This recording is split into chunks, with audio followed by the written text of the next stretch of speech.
نوافل وغیرہ ادا کرتے رہے، منقے مارتے رہے، تو یہ سسٹم تو بدلنے کا نہیں، قبضہ نہ کرے حکومت پر. حکومت کو حاصل کرنا تو ضروری ہے. انجن سے اور ڈرائیور سے برابر تو حکومت کی گاڑی ہے، اور کوئی بات نہیں ہے. یہی بات لوگوں کی سمجھ میں نہیں آتی، یہی نہیں اسلام چاہتا ہے کیا. لیکن تبلیغی اس بات کہتے ہیں کہ جب آپ اللہ کے جارہ نوافل پڑھیں گے، نمازیں پڑھیں گے، تو پھر ہمیں اللہ اپنی رحمت کے بدلے میں حکومت خود ہی دے گا. لیکن یہ بات اسی بالکل آپ پلیٹ پر لوگ پلیٹ میں رکھ کر دے دیں گے. بڑا کنٹراڈکشن تو ہے. چکتا ہی صاحب پلیٹ میں رکھ کر حکمران ان کو دے دیں گے. یہ کہتے ہیں مولانا کہتے ہیں قبضہ کرنا پڑے گا، وہ کہتے ہیں حکومت آ جائے گی. یہ کنٹراڈکشن کیوں ہے؟ ہاں آپ پر کیا ہوا وہاں مکہ معظمہ میں، کیا ہوا کتنے سال تک وہاں 13 سال تک وہاں مسجد اسی تھے. 6 ابی طالب میں 3 سال تک وہاں پتے درخت میں یہ ان پہ گزارے کرتے ہیں، ان کے بچے جیتے ہیں. لیکن یہ ہے کہ سب چمڑا سوکھا ہوا اس کو جلا کے اس سے غذا حاصل کرتے ہیں. کیا چیز مصیبت تھی جو ان کو پتہ نہیں ہے. پھر ہیر کر کے جو کچھ ہوا اپنی صدیوں کے گھر جو ہے ان کو چھوڑا، اپنے عزیزوں کو چھوڑا، اپنے رشتے داروں کو چھوڑا، اپنے دوستوں کو چھوڑا، کاروبار کو چھوڑا، سب چیز کو چھوڑ کے چلے. یہ بات نبی کریم صلی اللہ علیہ وسلم کی صحابہ اور نماز ہوگا ان کی سمجھ میں نہیں آئی تھی، جو آج 14ویں صدی میں ان کی سمجھ میں آ گئی ہے. بس اللہ کرو اور خود ہی اللہ کر کے یہ نکلا ہے، ساری چیزیں ہمارے قبضے میں آ جائیں گی. نبی کریم صلی اللہ علیہ وسلم کے بارے میں اگر کسی نے یہ آیت نہیں پڑھی ہے تو پھر اس نے قرآن نہیں پڑھا. لقد کان لکم فی رسول اللہ اسوۃ حسنہ. یہ اللہ تعالیٰ کے نبی صلی اللہ علیہ وسلم کی اسوہ جو ہے وہ اسوہ ہے، ان کی پیروی کرو. تو ان کی پیروی کر کے ہم کیا حاصل کر سکتے ہیں؟ انہوں نے تو بدر میں بھی گئے، احد میں بھی گئے، حنین میں بھی گئے، خندق میں بھی پتھر باندھے اپنے پیٹ پر اور سارے کفار کا مقابلہ کیا. 70 صحابہ شہید ہوئے احد میں بتائیے. ان میں حضرت حمزہ بھی تھے، مصعب بن عمیر بھی تھے. یہ سب کے تو وہ سب چیزیں تھیں. وہ یہ نوافل پڑھنا اور یہ نماز تسبیح پڑھنا، یہ چیزیں وہ اللہ کا نماز کے بعد 36 تسبیحوں اور قرآن تسبیح پڑھنا، وہ یہ نہیں جانتے تھے. ان کا یہ اثر ہو سکتا ہے کہ بغیر اس کے خود بخود یہ ہے انقلاب برپا ہو جائے گا. یہ نقطہ آج 14ویں صدی میں آپ کو نہ قرآن نے بتایا نہ نبی کریم صلی اللہ علیہ وسلم نے بتایا. آج یہ ملک شکر ہوا پہلے ہوئے کہ اگر اتنا ہی آسان ہوتا تو نبی صلی اللہ علیہ وسلم 13 سال تک وہ مکہ کے اس میں خشکداروں میں پھرتے رہے. پھر کیوں ان کو قتال اور جہاد کا حکم ہوا کہ اب جنگ کرو، حکومت سنبھالیں؟ اور حکومت سنبھالنے کے بعد ہی پھر ایک نظام قائم ہوا جو آج تک قائم ہے الحمدللہ. اگر اس میں دراڑیں آئی ہوئیں تو ہماری اپنی کوتاہیوں سے آئی ہیں. مضمون جو پڑھا نا ہم نے مولوی صاحب رحمۃ اللہ علیہ، اس میں ریاض صاحب یہ بات تو ہے کہ جب تک کوئی آدمی حکومت پر قبضہ نہیں کرے گا اور لوگ اپنی مرضی کے مطابق کیسے چلا سکے گا. باتوں سے دنیا سیدھی ہو سکتی تو انبیاء علیہ السلام سے بڑھ کر کون آواز و نصیحت کرتا. مگر جو اس میں بات سمجھائی نا مولوی صاحب نے، وہ اس سے بھی آگے کی ہے کہ جب تک فکری انقلاب نہ آئے. یہ کئی صدیاں ہو گئیں. یہ دہری جین اور ملاحدہ جو تھے نا، بڑے بڑے قابل لوگ، فلسفی اور سائنسدان، انہوں نے اتنا لٹریچر لکھ لیا اور اتنے زوردار طریقے سے اور سائنسی بنیادوں پر کہ لوگوں کے دماغوں پر وہ چھا گئے. حکومت اگر ہم بدل بھی دیں نا تو پوری دنیا مسلم غیر مسلم جو ان کے دماغوں میں انہوں نے اتار دیا کہ کہیں خدا کی ضرورت نہیں پڑتی. مادے سے خود دنیا پیدا ہوتی ہے، ترقی کرتی ہے. جب وہ انرجی ختم ہو جاتی ہے، مر جاتی ہے، کوئی روح نامی شے اس میں نہیں جو نکلتی ہے جس کا حساب کتاب یہ پرزے مشین کے جڑے ہوئے ہیں جیسے چابی ہوتی ہے. جب وہ چابی ختم ہو جائے گھڑی روک جاتی ہے. اس لیے کوئی روح شے نہیں جس کا حساب ہو، کوئی اللہ نہیں. اللہ کے بغیر جب ہر شے حل کر دے جاتے ہیں ہم کہ یہ چیز یوں ملتی ہے اور یہ پیدا ہو جاتا ہے. اس لیے نہ خدا ہے نہ اس نے کبھی کوئی نبی یا رسول بھیجا. ایسا یہ سمجھے دور آ گیا کہ پہلے جو کفر تھے نا کہ لوگ اللہ کو مانتے ساتھ تھوڑی بہت گمراہ، وہ نہیں. یہ الحاد کا دور ہے اور یہ جاہلوں نہیں. بڑے بڑے وہ امام تھے، بڑے بڑے مفکر تھے جنہوں نے اتنے زوردار طریقے سے سائنسی اصولوں سے ثابت کیا کہ کہیں خدا کی ضرورت پڑتی ہو تو ماننے نا، ہم کیوں خدا کا خام خواہ گلے میں پھندا ڈال لیں، کہیں نظر نہیں آتا. یہ ان اصولوں سے دنیا بنتی جاتی ہے، بگڑتی جاتی. مادیت جو ہے نا اس پر انہوں نے اتنا لکھا ہے کہ یہ یونیورسٹیوں اور کالجوں میں جو لوگ پڑھتے ہیں وہ بیچارے متاثر ہو جاتے ہیں کہ یارو یہ تو مفروضہ اور وہم ہے کہ کوئی خدا ہے، بیالوجی بتاتی ہے کہ اس طرح ہوا اور یہ چیز پیدا ہوگی. اس لیے یہ کفر جو ہے نا، اس کو توڑنے کے لیے اگر حکومت بھی کوئی سنبھال لے، مگر یہ یونیورسٹیاں اور کالج اور جو لائبریریاں بھری ہوئی ہیں اس الحاد اور کفر سے، ان کا کیا علاج ہوگا؟ اس کے لیے مولانا نے ندوۃ العلماء میں اس وقت کہا تھا کہ دنیا میں تبدیلی کے لیے انقلاب امامت ضروری ہے کہ یہ ڈرائیور بدلیں، مگر انقلاب امامت کے لیے ضروری ہے کہ نیا نظام تعلیم لایا جائے نئی بنیادوں پر. اس کے لیے بڑے بڑے قابل اور نیک عالم جنا اٹھیں جو قرآن کو بھی سمجھتے ہوں، جدید علوم کو بھی سمجھتے ہوں. وہ موجودہ علوم جو ہے نا ان میں سے حقائق کو الگ کریں، جو فیکٹس ہیں جو لیبارٹریوں میں ثابت ہیں ان کا رد نہ کریں. وہ تو لوگ کہیں گے ہم آنکھوں سے دیکھ رہے ہیں. جو ہے نا تھیوریاں اور نظریے جو ان کو لے کر حقائق نے فرض کر لیا سائنسدانوں نے، بگ بینگ ہوا اور پہلا جرثومہ، وہ سارے ان کے من گھڑت ہیں، ان کو الگ چھانٹے اور قرآن کی روشنی میں جو ہے نا کہ اللہ تعالیٰ کی پیدا ہوئی کی چیزیں ان کو ایک ایک کو لے کر نہ دکھائیں کہ یہ الالٹا پر خود بخود بنی نظر آتی ہے. ہر چیز جو ہے مقصد ہے اور دوسری شہر سے تعلق ہے کہ انسان کے لیے جڑی بوٹی پیدا کی گئی کہ بیمار ہو جائے گی. سارا نظام بتاتا ہے کہ یہ ایک ہی دماغ کا کرشمہ اور ایک ہی اللہ نے ساری دنیا بنائی، خود بخود نہیں ہوا. جو بنائی گئی چیز اس کی خصوصیات دوسری چیزوں کے لیے مفید ہے، نقصان دہ. یہ نیا علم تیار کیا جائے، اس کی زوردار کتابیں ہوں، پڑھانے والے متقی اور نیک ہوں. وہ ٹیم تیار ہونا جو ان دیریوں کو چیلنج کرے، ان کی یونیورسٹیوں میں جا کر کہے کہ تم عقلی بنیادوں پر ہم سے بحث کرو، ہم منائیں گے کہ مادہ بیچارہ اس قابل ہے کہ وہ اتنی بڑی کائنات پیدا کر کے ہر شے بمقصد دوسری سے ریلیٹڈ. یہ ایک ایسا کام تھا جس کی طرف قدم نہیں اٹھایا گیا. نہ مولوی صاحب رحمۃ اللہ اٹھائے ساتھ کے نظام تعلیم جو تھا وہ نہیں. اسکول اور کالج ہوتے نا 60-70 سال بڑے، 2-3 نسلیں پیدا ہو سکتی، اچھے اچھے لڑکے تیار ہوتے، ذہین بھی ہوتے، تربیت بھی کی. وہ خطبہ جو ہے نا اسلام کا نظام تعلیم اس کو پڑھنا چاہیے کہ انقلاب امامت جو ہے کہ ان کو ڈرائیوروں کو ڈرائیور نئے وہ کہاں سے آئیں گے؟ پہلے وہ دین کو جانتے ہوں. یہ موجودہ الحاد اور دیریت اتنا بڑا سمجھیں مگر مچھ ہے جو نگل گیا دنیا. مسلمان عالم بھی قرآن کی تفسیر کرنے لگے سائنسی نقطہ نظر سے، خدا کو نکال دیا. سر سید جیسے، تنتاوی جیسے کہ نہیں یار یہ معجزے کیسے ہو سکتے ہیں جب قانون قدرت ہے، لا آف نیچر. آپ تو جانتے پرویز وغیرہ کہ لاز آف نیچر کے خلاف کیسے ہو سکے کہ آگ نہ جلائے.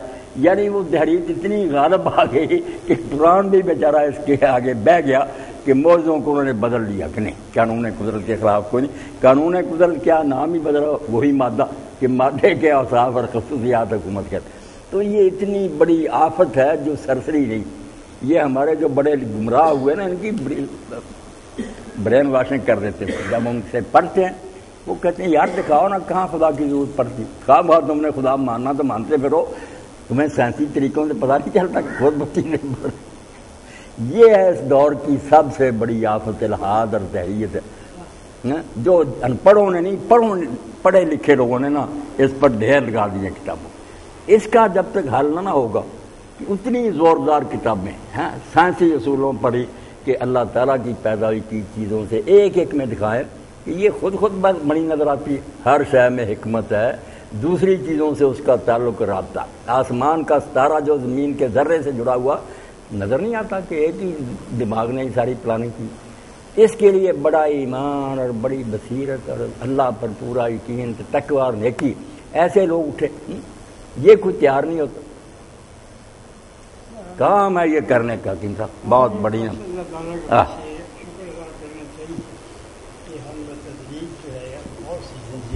توڑ دی ہے. اب یہ دیکھیے نا کہ سید کہاں سے شروع ہوئے تھے، کہاں وہ تو اللہ رام کی تمیز بھی ساری مٹ گئی تھی، مٹا دیتے اور سب کچھ جو ہے وہ جو ہے غلط تھا ان کے نزدیک اور مغرب صحیح تھا. لیکن پھر انہیں کے یہاں آئے ہوئے علامہ شبلی وہ جو صرف یہ ہے کہ ان میں اسقاط المعتدی، فاتح خلف الامام اور رفع دین کے مسائل میں الجھے ہوئے تھے. وہاں آئے انہوں نے وہ سیرت النبی لکھی جس میں انہیں سے پیدا ہوئے اور لوگ آئے اور کلام وہیں سے آئے. پھر انہی نے جو آگے جنریشن پیدا ہوئی ان میں مولانا مودودی تھے اور ڈاکٹر حمید اللہ، اس طرح کے لوگ آئے. اسی طرح سے ہم لوگ جو ہیں ایک اللہ تعالیٰ کا شکر ادا کرتے ہیں کم وسائل ہونے کے باوجود ہمارے یہاں وہ مفکرین پیدا ہوئے جنہوں نے قوم کو صحیح راستے پر ڈالا. اب آپ یہ دیکھیے نا کہ ایک مولانا مودودی تھے, انہوں نے کتنی فکر پیدا کی اور کتنے لوگ اپنے پیدا کیے. اب تو ایک وقت ایسا تھا اور اب بھی وہ ہے کہ تمام یونیورسٹی جو پاکستان کی اس میں تمام میں اسلامی جمعیت طلبہ غالب تھی. اسلامی جمعیت طلبہ کے غالب ہونے کا مطلب یہ ہے کہ آپ کی آئندہ تعلیم یافتہ نسل جو ہے اور آئندہ انتظام کی بات جو ہے وہ اس نسل کے ہاتھ میں ہوگی جو اسلام پر دل سے اور اپنی عقل سے یقین رکھتی ہے. ہمارا یہاں کا جو سیاسی حالات ہوئے انہوں نے جس طرح سے ان کو موڑا, لیکن آج بھی وہ اگرچہ ان کی لائبریری اور ان کی جو مشن ہے ان کی میلہ قائم نہیں ہونے دیتے ہیں, لیکن وہ میلہ پھر بھی قائم ہوتا ہے اور کتابیں پھر بھی چلتی ہیں اور پڑھی بھی جاتی ہیں. یہ تمام مزاحمتیں ہوں گی, ان مزاحمتوں کے ساتھ ہی آگے بڑھنا ہوگا. اللہ تعالیٰ ہماری مدد کرے. جیسے یاد آپ پائے کہ وہ کتابیں ہیں نا, ان کا روب داب ہے نا, اتنے ہی زور کیے ہوئے ہیں یونیورسٹیوں کالجوں میں. اب کیا کہ ایک طرف اسلامیات پڑھتے ہیں, دوسری طرف سارے مضمون حاضر بے دینی کے وہ سارے سمجھاتے ہیں انہیں. جس کمرے میں جاتے ہیں وہ سائنس پر لیکچر جو ہو رہا ہے خدا کے بغیر, یہ ایسا بے جوڑ ہے معاملہ اسلامیات. اسی لیے اسلامیات کی تیر سے دلچسپی نہیں لیتے, جعلی حاضریاں لگواتے ہیں. وہ ضمنی انتخاب خام ہے. یہ بڑا کام تھا جو کرنے کا تھا, اس کے لیے مدارس قائم ہوتے لوگ ان پر, مگر یہاں پہ کمرشل دار ارکم بن گیا, دوسرے سارے وہی ٹھگی اور فریب. مولانا ہماری مثال تو ایسے ہی جیسے گاڑی جا رہی ہے مخالف سمت میں اور ہم مختلف ڈب میں بیٹھے سیرت کانفرنس کر رہے ہیں, قوالیاں کر رہے ہیں کہ میرے مولا بلا لو مدینے مجھے, گاڑی تو جا رہی پیرس کی طرف. میرا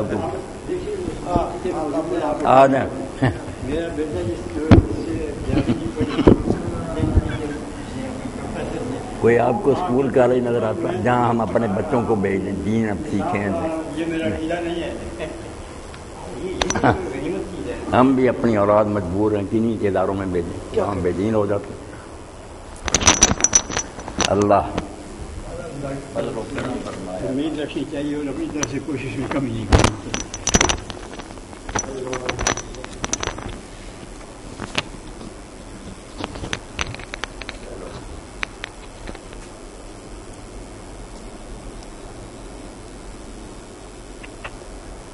بسم اللہ الرحمن الرحیم.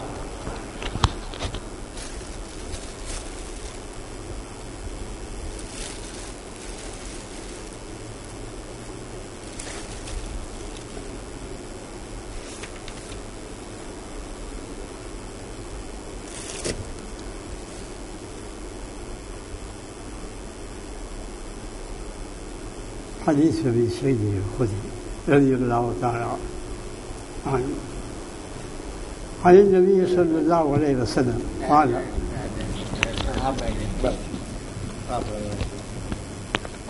إياكم والجلوس على الطرقات فقالوا ما لنا بد إنما هي مجالسنا نتحدث فيها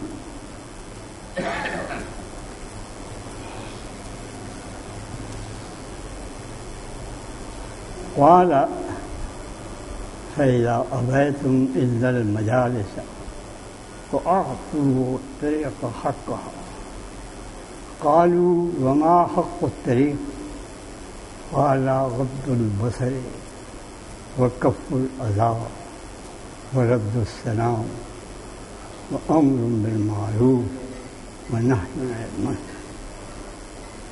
نبی کریم صلی اللہ علیہ وسلم سے حضرت ابو سعید خدری یہ روایت کرتے ہیں اور یہ روایت مسلم اور بخاری دونوں میں موجود ہے کہ آپ نے نبی کریم صلی اللہ علیہ وسلم نے ارشاد فرمایا کہ ایاکم والجلوس علی الطرقات کہ تم راستوں میں نہ بیٹھا کرو, راستوں میں اپنی مجلس سے نہ جمایا کرو.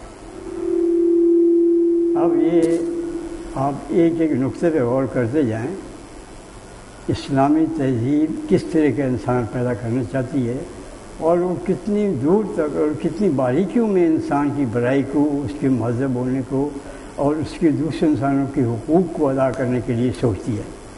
نبی کریم صلی اللہ علیہ وسلم کے ارشادات کے اس میں سے ہر لفظ جو ہے اس میں ہمارے لیے رہنمائی موجود ہے. پہلے تو آپ نے یہ فرمایا کہ ایاکم والجلوس، اب جب آپ راستے میں بیٹھیں گے تو ایک تو یہ ہے کہ راستہ جو ہے وہ تنگا لوگوں کی گزرگاہ ہے، اس میں ان کو دقت پیش آئے گی. پھر یہ ہے کہ وہاں سے خواتین گزرتی ہیں، بچے گزرتے ہیں، ان کے لیے تکلیف کا باعث ہوتا ہے. پھر یہ ہوتا ہے کہ وہاں بیٹھ کر اس طرح کی باتیں بھی ہو جاتی ہیں جو نہیں ہونی چاہیے، کسی سے مذاق بھی ہو جاتا ہے اور کسی کی اختلفی بھی ہو جاتی ہے. تو فرمایا کہ نہیں، یہ جو ہے نا راستوں میں بیٹھنا نہیں، مثلا یہ جگہ صحیح نہیں ہے مجالس کو جمانے کی. تو صحابہ نے عرض کیا یا رسول اللہ ما لنا عبد، ہمارے لیے تو اس کے سوا کوئی چارہ نہیں. انما ہے یہ مجالسنا، ہمارے گھر میں اتنے وسیع نہیں ہے کہ ہمارے مردانے الگ ہوں اور ہمارے زنانے الگ ہوں، ہماری بیٹھ کے موجود ہوں جہاں کہ ہمارے ڈرائنگ روم میں ہم بیٹھ کے وہاں جو ہے آپس میں گفتگو کیا کریں اور مجلس سے جمایا کریں. یہ کہاں میسر ہے ہم کو، اس لیے ہمیں تو بس یہی راستے میں ہی ملتے ہیں جہاں دو چار ملنے والے محلے والے مل جائیں، دوست مل کے بیٹھ کے ہم گفتگو کر لیتے ہیں، آپس میں تبادلہ خیالات کر لیتے ہیں، جو چیزیں میں سامنے مسائل ہوں یا اور چیز ہوں جو قابل توجہ ان پر گفتگو کر لیتے ہیں. یہ تو ہماری مجبوری ہے وہاں بیٹھنا، تو کیونکہ وہاں نہ بیٹھنے کا مطلب یہ ہے کہ ہم پھر کہیں بھی اکٹھے جمع ہو کے نہ بیٹھیں. تو آپ نے فرمایا فَإِذَا أَبَيْتُم إِلَّا الْمَجَالِسَ فَاعْبُدُوا طریقہ حق. ہاں اگر تمہارے لیے اس کے پاس چارہ نہ ہو، اگر تمہارے لیے ممکن نہ ہو کہ کسی دوسری اگر اپنے لیے مجالس قائم کر سکو، مل کے بیٹھ سکو، تو پھر یہ ہے کہ راستوں کا حق ادا کرو. اب راستوں کا حق ادا کرو. دیکھیے اسی لیے دین جو ہے، دین اسلام جو ہے اس کو دین حق بھی ہے اور اسی وجہ سے وہ دین حقوق بھی ہے. حق کے معنی سچ ہے اور حقوق یہ ہیں کہ اس میں حقوق انسان کے نہیں، وہ بھی جو انسان نہیں ہیں حیوان ہیں ان کے بھی حقوق ہیں. انسان کے تو ہر ایک کے حقوق ہیں، مسلمانوں کے حقوق ہیں، کافر کے حقوق ہیں، پڑوسیوں کے حقوق ہیں، بچوں کے حقوق ہیں، ہر ایک کے حقوق ہیں.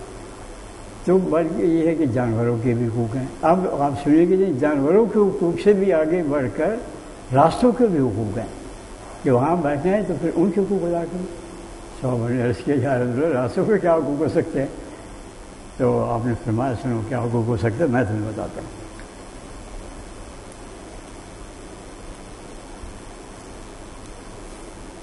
غض البصر، نگاہیں نیچی رکھتا ہے.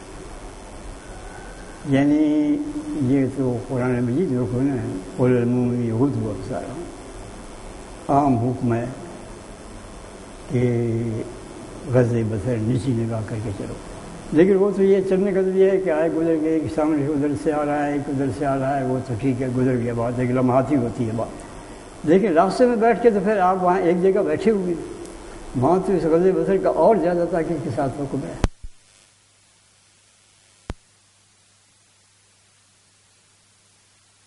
جو ہے وہ کسی جو ہے اس کو غلط استعمال نہ کرو اور شرم و حیا کی جو حدود ہیں ان کو ہر صورت میں ملحوظ رکھو. ایسے معلوم جیسے یہاں سے کوئی خاتون نہیں گزر رہی ہے، کوئی ایسی خاتون نہیں گزر رہی ہے جس کو تم نگاہ ڈالو. نہیں، ٹھیک ہے وہ اپنے کام پہ جا رہی ہیں، وہ جا رہی ہیں، وہ چلے. اس طرح سے آپ اپنے باتوں میں مشغول ہیں، آپ رہیں.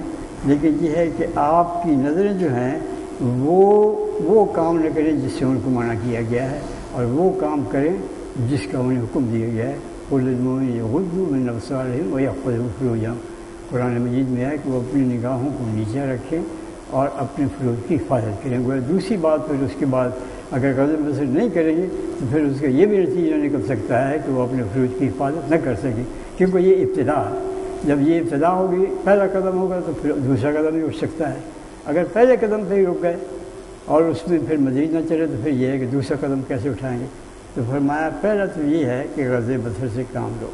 کسی کو یہ محسوس نہ ہو کہ یہاں کچھ جیسے کہ آج کل بعض جگہ آپ دیکھتے ہیں کہ لفنگے بیٹھے ہوئے ہیں یا کھڑے ہوئے ہیں، جو گزرتا ہے کوئی خاتون گزرتی ہے، کوئی لڑکی کرتی ہے، اس کا مذاق اڑاتے ہیں، سیٹیاں بجاتے ہیں اور اپنی جو بےہودہ حرکتیں کرتے ہیں، جس سے یہ معلوم ہوتا ہے کہ یہ مسلمانوں کی نسل نہیں، یہ اس قوم کی نسل نہیں جس میں قرآن کسی ہدایت کی جس کی نازل ہوا تھا، اور جس قوم کے افراد کو نبی کریم صلی اللہ علیہ وسلم نے خود یہ ہدایت کی تھی کہ راستوں میں بیٹھنے کا حق جو ہے اس میں سے اولین حق جو ہے وہ یہ ہے کہ کوئی چھیڑ چھاڑ نہ ہو، صرف چھیڑ چھاڑ نہ ہو بلکہ یہ ہے کہ نکاح میں ان کا بھی غلط استعمال نہ ہو، وکف الاذی، اور یہ ہے کہ تمہاری وجہ سے کسی کو کوئی تکلیف نہ پہنچے، تم راستے میں کوئی ایسی چیز نہ پھونکو جس سے کوئی کسی کو تکلیف پہنچے، تم ایسی کوئی بات نہ کرو جو دوسروں کے لیے باعث تکلیف ہو۔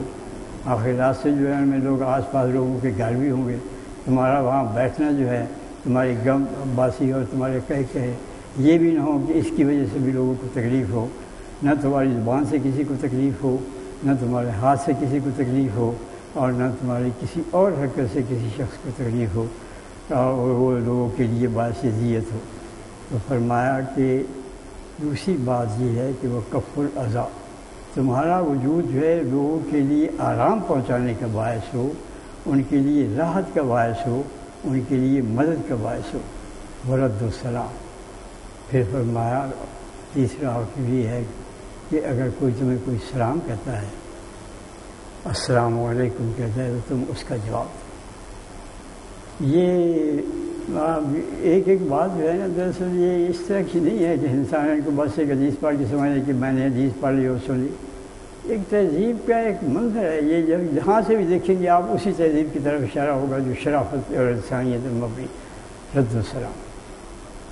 سلام کا اپنا قاعدہ ہے، نبی کریم صلی اللہ علیہ وسلم کا ارشاد ہے کہ سلام جب گزرو ایک دوسرے کے پاس سے تو کس طرح سے سلام کرو، سلام کے حقوق، اس کے طریقے بتائیں، آداب بتائیں کہ کھڑا جو ہے وہ بیٹھے ہوئے کو سلام کرے، جو چل رہا ہے وہ بیٹھے ہوئے کو سلام کرے، چھوٹا جو ہے وہ بڑے کو سلام کرے۔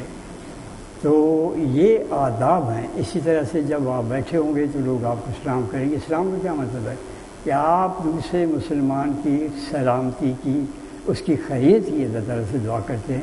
دیکھیے کیا کوئی تہذیب ایسی ہے جس کا ہر فرد دوسرے سے جب ملتا ہے تو اس کو یہ حکم ہے کہ وہ اس کی سلامتی کی دعا کرے، السلام علیکم، اور پھر یہ کر دیا کہ چھوٹا بڑے کو سلام کرے، کھڑا جو ہے وہ بیٹھے ہوئے کو سلام کرے۔ تو وہاں آپ لوگ بیٹھے ہیں، لوگ آئیں گے سلام کریں گے، آپ ان کے جواب دیں، وہ آپ کی سلامتی کی دعا مانگتے ہیں، آپ ان کی سلامتی کی دعا مانگیں۔ آپ اس طرح دیکھیں کہ فرد کو جو بھی ملتے جلتے اٹھتے بیٹھے جب سلام کہتے ہیں، اس کا مطلب یہ ہے کہ سارا معاشرہ جو ہے وہ ایک دوسرے کے لیے سلامتی کے لیے دعا کر رہا ہے۔ مجھے بتائیے دنیا کا کوئی اور معاشرہ اس طرح کا ہے جس کا ہر فرد جو ہے اس کو یہ حکم ہو کہ وہ دوسرے کے لیے خیریت کی، اس کی سلامتی کی دعا کرے۔ وَأَمْرٌ بِالْمَعْرُوفِ وَنَهْيٌ عَنِ الْمُنكَرِ، اور پھر جسم اور مغز جو ہے وہ سب چیزوں کا یہ ہے کہ وہاں بیٹھ کر وہ کام کرو جس کے لیے تم یہ امت جو ہے اس کو دنیا کے اندر کھڑا کیا گیا۔ اور وہ کام کیا ہے؟ وہ کام اللہ تعالیٰ نے خود فرمایا ہے، کنتم خیر امت تأمرون بالمعروف وتنہون عن المنکر، تم بہترین امت ہو۔ اور بہترین امت یہ نہیں بتایا کہ بس تم بہترین امت کو کہہ کے چھوڑ دیا، نہیں، آگے یہ بھی بتا دیا کہ تم بہترین امت کیوں ہو، کن وجوہ کی بنا پر، کن اوصاف کی بنا پر تم بہترین امت ہو۔ یہ نہیں کہ کسی خاص پیغمبر کی تمہیں اب ان سے نسبت کا تعلق ہے تم بہترین ہوگا، نہیں، تأمرون بالمعروف وتنہون عن المنکر، تم بڑائی کا حکم دیتے ہو اور برائی سے روکتے ہو، وتؤمنون باللہ۔ تو اس حدیث میں بھی نبی کریم صلی اللہ علیہ وسلم نے یہ فرمایا کہ راستوں میں بیٹھ کے صرف گپ بازی نہیں ہے، دوبارہ خیالات نہیں ہے، اور ایک دوسرے سے جو ہیں اپنے مشورے نہیں ہیں، چاہے وہ ملکی امور کے ہوں، خاندانی امور کے ہوں، دوستوں کے باہمی امور کے ہوں، وہ بھی اپنی جگہ باتیں ساری ہیں، لیکن اصل کام کیا ہے، ٹھیک کا بند کیا ہے، امر بالمعروف، کہ نیکی کا حکم دو۔ وہاں بیٹھے ہوئے بھی، وہاں جب کہ تم اس مشن کے لیے نہیں بیٹھے ہوئے، وہاں تو تم تمہارے خیرات کے لیے بیٹھے ہوئے اپنے ایک دوسرے کی جو رائے ہے ان کے کرنے کے لیے، ایک دوسرے کے ساتھ خوش طبعی اور خوش مزاجی کے لیے بیٹھتے ہوئے، ایک دوسرے کے احوال پرسش احوال کے لیے بیٹھے ہو۔ لیکن وہاں بھی فرمایا امر بالمعروف ونہی عن المنکر، کہ وہاں بھی تم اصل فریضہ جو ہے اس کو نظر انداز نہیں کرنا، اس کو بھاشڑ پیش نظر رکھنا ہے، اور وہ اصل فریضہ کیا ہے؟ امر بالمعروف، بڑائی کا حکم دینا۔ اگر کوئی کام غلط ہو رہا ہے تو اس کو روکنا، اگر تمہارے لیے موقع ہے کہ تم امر بالمعروف کرو تو وہاں بیٹھے ہوئے بھی تم اس فریضے کو ادا کرو، اور جہاں تک تمہیں موقع ملتا ہے، جہاں تک تمہارا بس چلتا ہے، تم دوسروں کو نیکی کا راستہ دکھاؤ، نیکی کا حکم دو۔ ہو سکتا ہے کہ اللہ تعالیٰ تمہاری اس کوشش سے کوئی دوسرا جو گمراہ آدمی ہے وہ راستے پہ آ جائے، اور تمہارا تو یہ فریضہ ادا ہو جائے گا، تمہارا تو یہ فرض ہے بحیثیت امت مسلمہ کے کہ نیکی کا حکم دو اور برائی سے روکو۔ تو وہاں بیٹھ کے حکم وجہ بسر کا ہے، نیچی نگاہیں بیٹھ کے کرنے کا ہے، دوسروں کو اذیت سے محفوظ رکھنے کا ہے، سلام کہنے والوں کو اس کے جواب دینے کا ہے، اور سب سے بڑھ کر یہ ہے کہ نیکی کے حکم دینے کا اور برائی سے روکنے کا ہے، جو امت مسلمہ کا اصل فرض ہے اور جو امت مسلمہ کی پہچان ہے۔ یہ پہچان آج بھی اگر ہم اپنے اندر پیدا کر لیں تو انشاءاللہ ہم خیر امت کے خطاب کے مستحق ہو جائیں گے۔ اللہ تعالیٰ ہمیں توفیق دے کہ ہم وہ امت بنیں جس کے یہ اوصاف ہوں۔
اعوذ باللہ من الشیطان الرجیم، بسم اللہ الرحمن الرحیم۔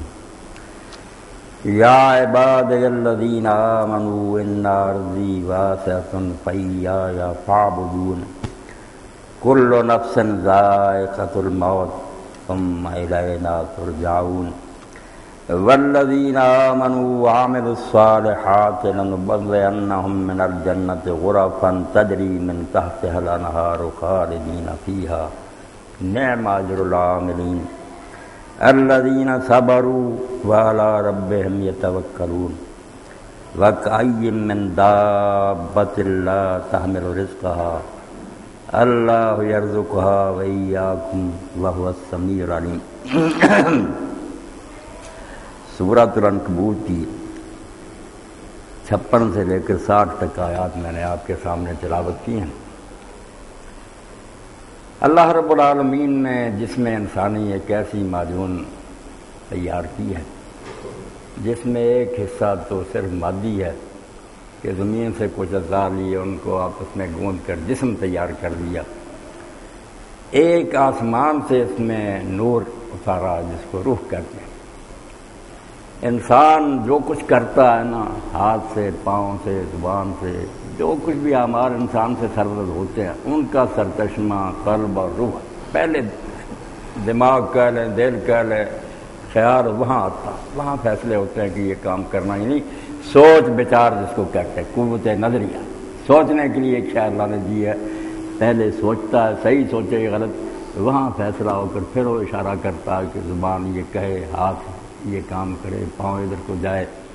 پہلے قلم میں یہ نا خیالات پیدا ہوتے ہیں، دل دماغ میں۔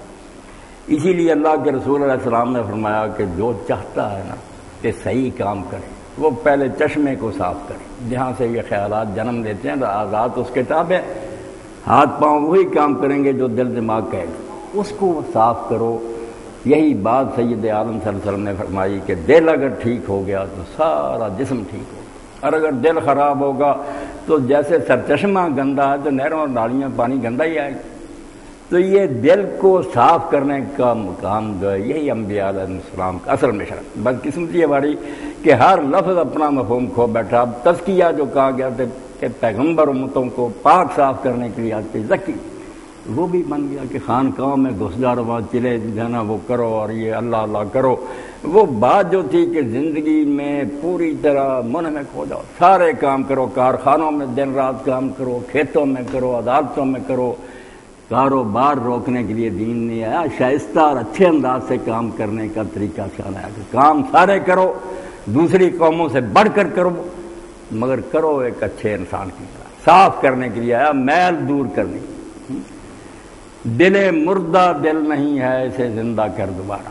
اب بات کیا ہے کہ دل مر چکے, یہ آپ نہ سمجھیں کہ چاند پر پہنچ رہے ہیں اور یہ ساری چکا چون ظاہری جسم کی ترقیاں, روح مر گئی. اسی لیے کئی اچھے سائنسدان جو وہ بھی کہتے ہیں کہ اس دور کا اصل جو سانحہ ٹریجڈی وہ یہی ہے کہ انسان نے جسمانی پہلو سے بڑی ترقی کی, مگر اس کے ساتھ ساتھ روح ترقی نہیں کر سکی, اخلاقیات مر گئے.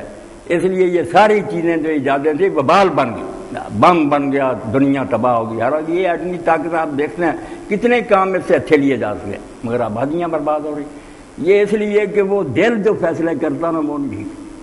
دل مردہ دل نہیں ہے اسے زندہ کر دوبارہ, کہ یہی ہے امتوں کے مرض کہن کا چارہ. اللہ کے رسول اسی لیے آئے اور یہی کام کرنا پڑے گا ہر دینی گروہ کو, وہ اکیلا ہو یا جماعت. اگر آپ دل کی صفائی کی کوئی بات نہیں کرتے, اس کا اہتمام نہیں کرتے, تو سارے واض و نصیحت جو ہے نا ہوا میں اڑ جائیں گے. کیا کہ داڑھی بڑھا رہو, ٹخنوں سے وہ اس کا تو دل ہی جو ہے وہاں کوئی وہ بنیادی چیزیں ہی نہیں جو ہے عمل کرائیں اسلام پر. آپ ڈیکوریشن کی باتیں کر رہے ہیں, بنیاد ہی نہیں, کوئی دیواریں نہیں, آپ اوپر کی باتیں کرتے ہیں یہ رنگ روغن کر دو. پہلے دل جو ہے نا اس کا ہے علاج کرنا. اب دل کے لیے اللہ تعالیٰ نے جو باتیں بیان کی ہیں, قرآن مجید سے بڑھ کر تزکیہ کی کوئی کتاب نہیں. آپ کچھ نہ پڑھیں, قرآن کو پڑھیں, رک رک کر پڑھیں. جیسے امام زین العابدین علیہ السلام فرماتے ہیں کہ جب ایک آیت کو تم پڑھنا شروع کرو تو وہ ایک خزانہ ہے, آگے نہ بڑھو جب تک اس کے چاروں کونے جو نا وہ سارے تم کے گالا لو کے ساتھ میں کیا ہے. آپ دیکھیں گے جوں جوں پڑھتے جائیں گے نا اور تفسیریں اور کتابیں, آپ کو حیرانی ہوگی کہ اس آیت سے آگے بڑھے کیوں, وہاں اتنا کچھ ہے کہ سب کو مل جاتا. اب سورہ عنکبوت کی یہ آیتیں میں نے جو پڑھی, یہ چند آیتیں ہیں, مگر آپ دیکھ لیں جتنے روگ ہیں, جتنی میل ہے ہمارے اندر جس سے ہم تباہ ہوتے ہیں, سب کا علاج ایسا صابن ہے, ایسا میل کاٹنے والا سامان ہے کہ اگر یہ چیزیں ذہن میں بیٹھ جائیں سب ٹھیک ہو جائے. اب بات کیا کہ یہ دنیا کی زندگی جو ہے نا یہ ہے چاند روزہ, مگر یہ چونکہ نقد ہے, اس کی لذتیں سامنے کی باتیں ہیں. انسان اس امتحان میں زیادہ جو ہے نا فیل ہو گئے, وہ اسی میں پھنس کر رہ گئے, اس شہد میں پھنس گئے. یہاں کی خوبصورت عورتیں, بنگلے, کوٹھیاں, حلال اور حرام مال اور پیزا ہٹ اور سارے پھنس گئے. پرندہ جو ہے نا اس کے پر جو ہے نا وہ کٹ گیا ہے, وہ اڑ نہیں سکتا, آسمانوں کی طرف اڑنا جو ہے نا ختم ہو گیا. وہ اعلیٰ اقدار اور اعلیٰ اصول کہتے سب بیکار باتیں ہیں. بابر بیش کوش کے عالم دوبارہ نے یہی دنیا مزے کرو, کیا حلال ہو رہا. اللہ رب العالمین یہ کہتے ہیں, یہی سمجھاتے ہیں بھرا ہوا کہ کلام اللہ, اور یہی نیک لوگوں کا کہنا. دنیا کے سارے عقلمند اس پر متفق ہے, مشرق مغرب کے کسی امت کے بھی ہیں. آیا ہے تو جہاں میں مثل شرار دیکھ, کہ ہر وقت یہ سوچ کہ تو ایک نا شرارے کی طرح ہے, چنگاری جیسے ابھی ڈر رہی تھی بجھ گئی, بالکل ایک شرار کی طرح تیری زندگی. تو سمجھ نا اتنے لمبے سال پڑے, آیا ہے تو جہاں میں مثل شرار دیکھ, دم دے نہ جائے زندگی ناپائیدار دے. یہ فانی زندگی کبھی دھوکہ نہ دے جائے تجھے, تو بیوقوف بن کر اس میں مگر ہو جائے, اسی وقت ٹائم ختم ہو جائے. دم دے نہ جائے زندگی ناپائیدار. اقبال کہتا تو ایک لمحے کے لیے آیا, ذرا شعلہ جرار بجھ گیا, اس عمر کو برباد کیوں کرتا. ایسے کام کر کہ جب تو اپنے اللہ کے سامنے جائے جس نے پیدا کیا شرمسار نہ ہو, وہاں شرمندہ نہ ہو کہ میں کیا کر کے آیا. کچھ کر کے جا جس کے نام وہاں ملے. جس نے بنایا وہ نادان نہیں ہے, نہ کھلنڈرا ہے, نہ بیوقوف ہے کہ دنیا اتنی بنا لی ہے. اس میں کوئی ظالم ہے, کوئی مظلوم ہے, کوئی غریب ہے, کوئی امیر ہے. لوگ کر رہے ہیں طرح طرح کے کردار دا, اور مر جائیں مٹی میں مر جائیں. اس سے بڑا احمق راجا کون ہو سکتا, معاذ اللہ ایسا خدا. اسی لیے اللہ تعالیٰ نے اس سے بڑا بہتان اپنے ذمہ کوئی نہیں سمجھا. اللہ کہتا ہے جو کہتے ہیں نا قیامت نہیں اور عدالت نہیں, یہ مجھے اتنی بڑی گاڑی دیتے ہیں کہ اس سے بڑھ کر گاڑی نہیں. مجھ کو یہ سمجھتے کہ میں بیوقوف, دیکھتا ہوں کہ یہ مظلوم ہے بیچارہ، اس کا کوئی حق نہیں یہاں کسی نے ادا کیا، کوئی انصاف نہیں اس کو ملا۔ بیوہ کا بچہ جو اس نے پرورش کیا تھا بڑی محنت، پھانسی پر لٹ گیا، قاتل چھوڑ دیے تھانے دار نے اور اس بیوہ کے بچے پر کیس ڈال دیے، بنا کچھ نہیں، رشوت لے لی۔ اب یہ تماشا ایسے ہی اگر ختم ہو جائے تو پھر اس سے تو بہتر یہی کہ آدمی سمجھے کوئی خدا نہیں معذر۔ اسی لیے اللہ تعالیٰ نے اس کو کفر کی بدترین شکل قرار دیا کہ اگر تم کہتے رہو اللہ ہے مگر ساتھ یہ باتیں کہتے، اس سے بڑا میرا انکار ہے ہی، میں ایسا اللہ نہیں ہوں، یہ تمہاری من گھڑت بات ہے، میں وہ اللہ ہوں جو ہر شے دیکھ رہا ہے اور ہر شے کا فیصلہ کرے گا۔ اس لیے یہ زندگی جو ہے نا، اس کی قدر و قیمت دین پہلے دماغ میں بٹھاتا ہے کہ یہ چند روزہ ہے تھوڑی سی مگر اس کی قیمت بہت ہے، یا اس کے بدلے میں ہمیشہ کی لعنت تمہارے گلے میں پڑ جائے گی، جہنم میں جاؤ گے، تھوڑی دیر آگ بجھے گی نہیں، یا اس کے بدلے میں وہ انعام ملے گا ابدی سلطنت، ایسی بادشاہی کہ دنیا کی ساری بادشاہیاں اکٹھے کرے تو ادنا جنتی کی بادشاہی کے برابر، جو جی چاہے گا وہاں ملے گا، کیوں خسارے کا سودا کرتے۔ اور نادانوں، آیا تو جہاں میں مثال شرار دیکھ، دم دے نہ جائے زندگی نہ پائے دار دے۔